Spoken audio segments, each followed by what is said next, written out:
It's been 80 years since Thomas the Tank Engine and his friends first appeared in children's books before their runaway success on screen. To mark the anniversary, a previously unseen episode of the television series, narrated by Ringo Starr, has been brought back to life. Our reporter Graham Satchell has been taking a look.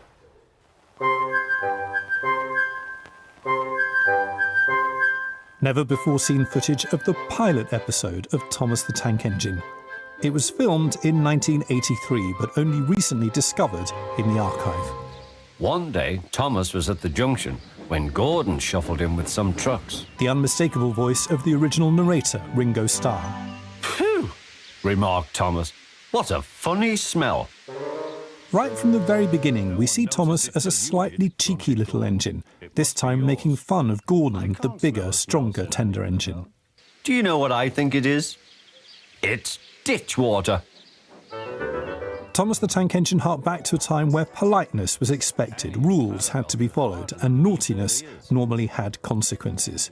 In the pilot episode, Thomas, already having been quite rude, ignores a warning sign with calamitous results. Stupid old boat, said Thomas. There's no danger, there's no danger. Look out, shouted his driver. Come back. Fire and smoke, said Thomas. I'm sunk. Sunk indeed. What will happen to him? Oh dear, he said, I am a silly engine. It's Thomas. Hello, Thomas. Thomas and Friends was a hugely popular children's programme. More than 500 episodes were made, airing in 150 different countries. I'm sending you to work on the new branch line, Thomas. Maybe that'll help you think about being a little less cheeky. It had a major reboot when Mattel bought the franchise more than a decade ago. New animated episodes were made with new characters, many of them female for the first time. It's almost like a little enchanted forest. Oh, the kind of place you'd find fairies and elves and magical creatures. Marion the Railway Steam Shovel was voiced by Oscar winner Olivia Colman. Oh, hello there. You must be Annie and Clarabelle. Ryan voiced by another Oscar winner, Eddie Redmayne. My name is Ryan, and I'll be your engine today. Down a mine, is he? Ho, ho, ho, laughed Gordon. What a jokey chortle, puffing to the rescue. Back in the pilot episode, Thomas is about to be rescued by Gordon, the engine he was so rude to at the beginning. Heave, called the fat controller. There is a moment of jeopardy, but Thomas is finally rescued and lessons are learned. I'm sorry I was cheeky, said Thomas. That's all right, Thomas, you made me laugh. 80 years on from the publication of the original books, the release of the pilot episode is a nostalgic reminder of simpler times. United we stand, together we fall, said Gordon grimly. And buffer to buffer the Allies puffed home. Graham Satchell, BBC News.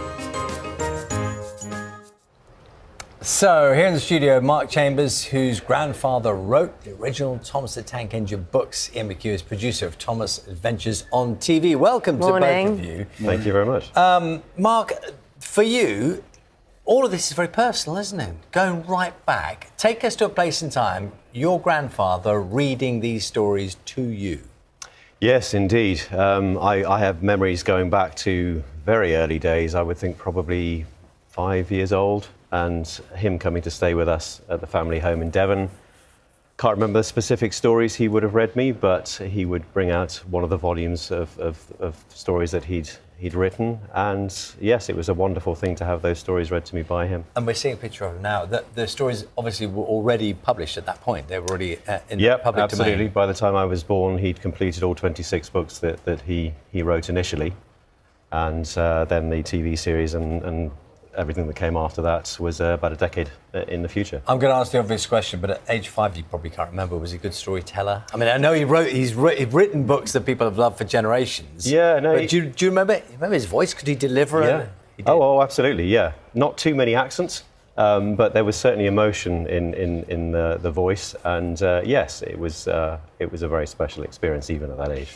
Ian, I think you have to... I'm quite interested to hear what you might have thought about when you first saw it, because your grandfather had been reading the stories to you. But you have to be very careful with how you take something like Thomas the Tank Engine, which so many people, like you were saying, you watched earlier and you had the books and everything. Yeah. When people's imaginations kind of go a certain way, you have to be very careful with it, don't you?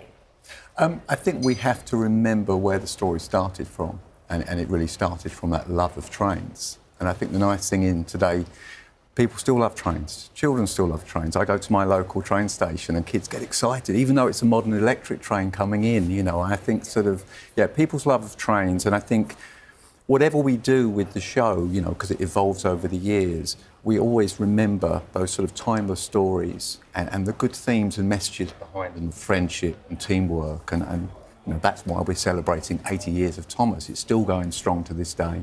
And there have been some remarkable voices attributed to Thomas the Tank Engine. Someone's just messaged in saying, I was a fan of the Thomas the Tank Engine books, grew up listening to Willie Rushton. Yes. There's a blast, you know, reading the books, and he's got the full vinyl LPs now as well, with all of those. Very collectible. I mean, Willie Rushton, Johnny Morris did a lot of reads long before the TV series, and then obviously with the TV series Ringo Starr, you know, you don't get much bigger than Ringo. Well, do you want to explain, because I don't know, how did that first come about? You know, did someone just have the idea of going, why not Ringo Starr? Is there a story attached to Well, this? the story, as I understand it, is Britt Allcroft, who was the lady who got the rights to make the TV series from the late 70s, decided she wanted a narrator rather than the engines having their individual voices, but couldn't decide who that narrator should be. And apparently was in the family home one night, walking past the living room where Parkinson was being broadcast and Ringo was being interviewed, heard the voice, didn't realise who it was who was actually speaking, went in, saw, of course, it was Ringo, and just, that was it. Said, that's who I want as the voice of the series. And clearly, I mean, he wanted to do it because he ended up doing it. So he obviously, maybe he read the stories himself to his own children or whatever. There was clearly an affection there. All I know is he said that he didn't have the stories read to him as a child, which my grandfather said he had, therefore a neglected childhood. Okay. Which sounds very much him.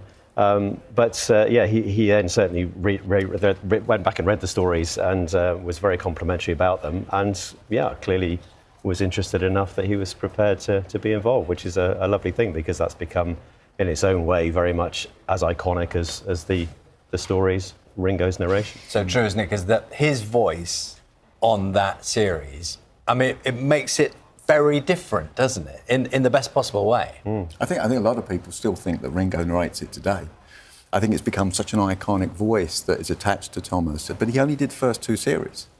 You know, so obviously after that, Michael Angelis came in, who was sort of classic sort of Liverpudlian actor, who had a very similar tone and voice to Ringo, and did a fantastic job of sort of carrying on that legacy of great storytelling. Mm. It's amazing how far it's spread across the world in terms of fan base as well. Absolutely. Because I think of it as quintessentially British. Oh, it is. But, yeah. but it is known all around the world. Yeah. Yeah. Yeah. Japan, huge, isn't it?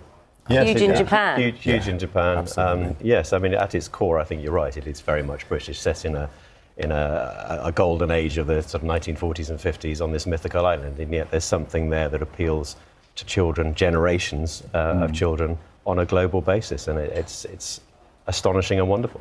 We love a story about trains. We also love a story of discovery. And this bit of reel of tape here. Oh, yes. Yeah. This is so there was a discovery made. There was a kind of forgotten episode. We love stories like that.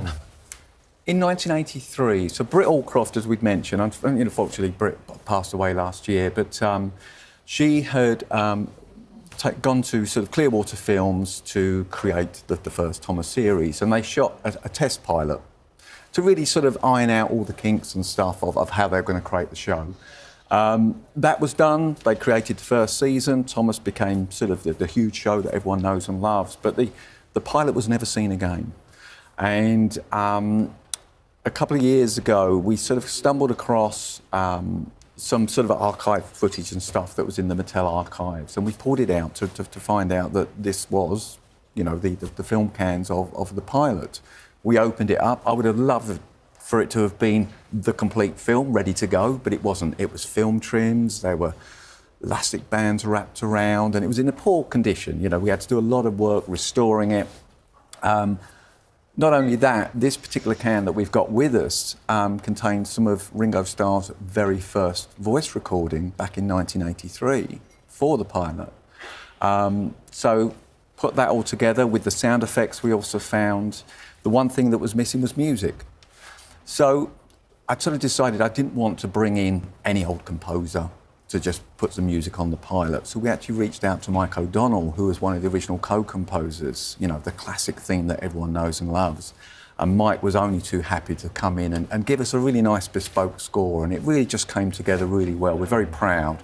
Well, a lot of people will be very happy that there's more and you've discovered more. So lovely to meet you this morning. Thank you very much. Absolute pleasure. Thank you. Joy, thank you.